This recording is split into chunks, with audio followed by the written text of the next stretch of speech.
Janvier 2003 s'ouvre le procès de Christine Malèvre. Elle comparaît libre devant la cour d'assises. Cette infirmière, âgée de 27-28 ans au moment des faits, est accusée d'avoir tué au moins 6 patients atteints de maladies incurables. Meurtre ou euthanasie?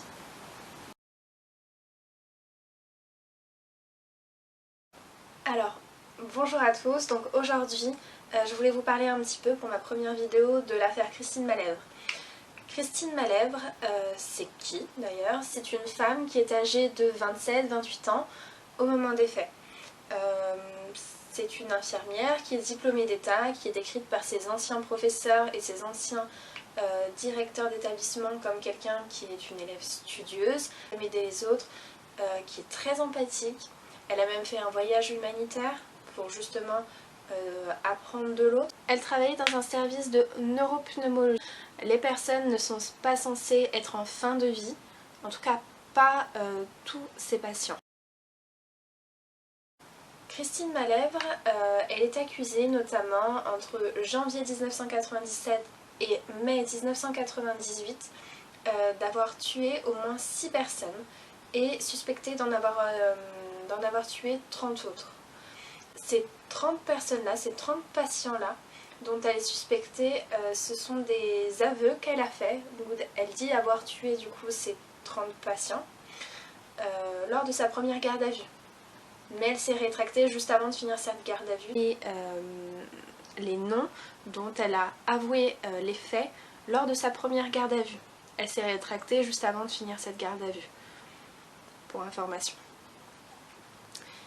Et il a également été démontré qu'au moins 2 de ces patients n'étaient pas en soins palliatifs au moment des faits. Je me suis renseignée un petit peu sur ce qu'était l'euthanasie, puisque l'euthanasie on en parle dans des sujets de société, des débats, etc. Donc à la télé, on en voit aussi un petit peu sur internet, notamment lorsque ces sujets-là reviennent sur le tapis pour des lois ou autres. Mais je me suis renseignée exactement sur ce que c'était. Donc du coup c'est un acte d'un médecin qui provoque la mort d'un patient, d'un malade atteint d'une maladie incurable ou dont la souffrance, ou pour abroger ses souffrances ou son agonie. Cette affaire est basée notamment sur ce questionnement sur l'euthanasie ou non. Parce que c'est vraiment un sujet de société et c'est un sujet dont il est question lors de cette affaire.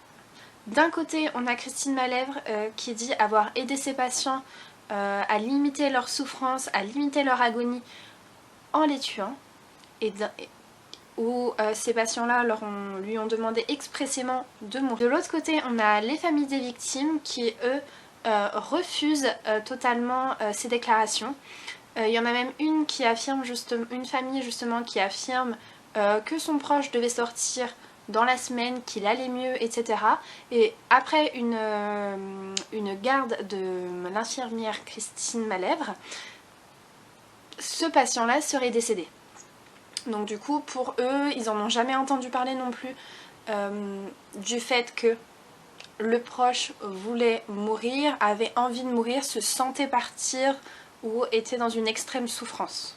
Donc il faut savoir qu'il y a 2 parties qui s'affrontent. Donc notamment d'un côté on a les familles des victimes, les proches qui sont soutenus du coup par Maître Olivier Maurice qui dit que c'est une tueuse en série. Ces accusations et ces propos sont soutenus par du coup le témoignage des collègues qui la décrivent comme une veuve noire.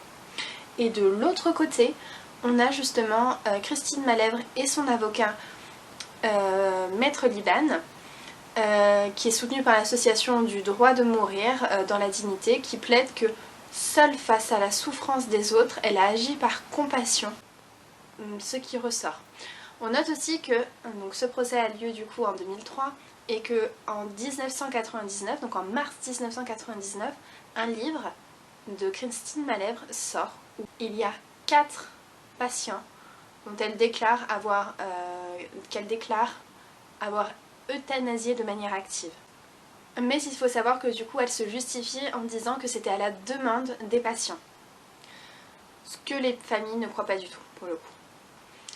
Ces décès dont on parle depuis tout à l'heure, ce seraient des décès suite à une injection ou à des injections de potassium.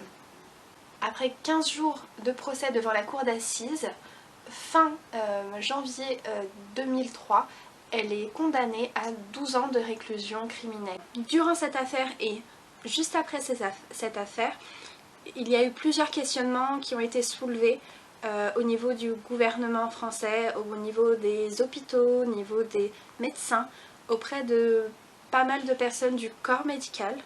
C'est toujours une question qui reste un petit peu en suspens et qui reste un petit peu compliqué d'y répondre. Donc du coup cette histoire est terminée pour aujourd'hui, pas une histoire très très gaie, mais il va y avoir de plusieurs types sur cette chaîne. Souvent des histoires vraies, après du coup ça va être aussi en fonction de ce que vous appréciez ou non.